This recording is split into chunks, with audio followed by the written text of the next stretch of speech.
నమస్తే మన యూట్యూబ్ వీక్షకులకు. ఈ వీడియోలో ముఖ్యంగా ఒక విషయం మీ అందరికీ విన్నవించుకోవాలనుకుంటున్నాను.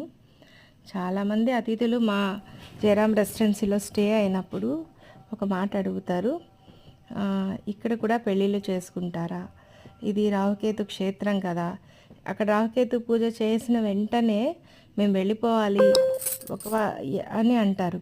మేము నేరుగా ఇంటికి వెళ్ళాలి అని అంటారు. నేరుగా ఇంటికి వెళ్ళాలి సరే, కానీ ఒక్క అడుగు తీసి మన ఇంట్లో పెట్టలేమండి.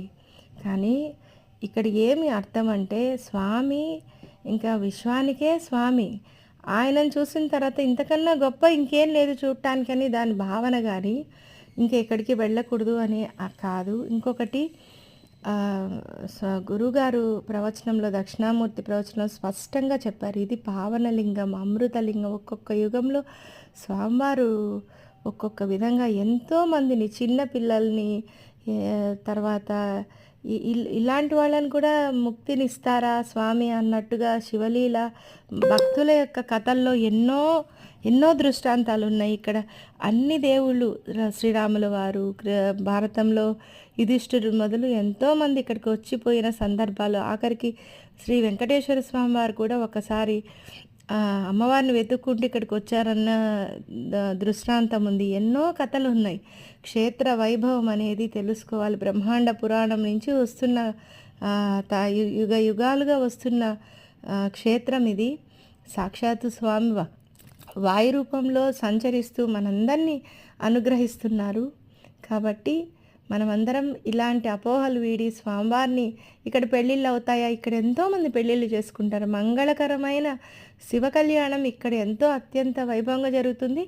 అదే రోజు ఎంతోమంది స్వామివారి ముందరే పెళ్లి చేసుకుంటారు.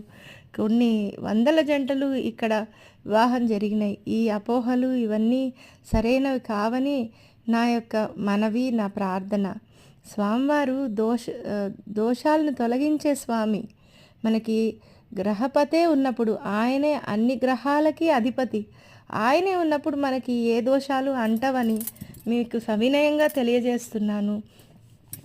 దయచేసి క్షేత్రానికి సంబంధించిన అన్ని యొక్క దేవాలయాలు మీరు విజిట్ చేసి, అక్కడ ఒక్కొక్క చోట ఇక్కడ ఉన్న విశేషాలన్నీ తెలుసుకొని చూసి తరిస్తారని నేను ప్రత్యేకంగా తెలియజేస్తున్నాను.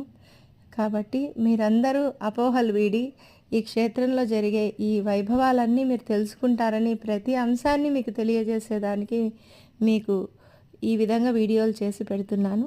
చూసినందుకు ధన్యవాదాలు. లైక్ చేయండి.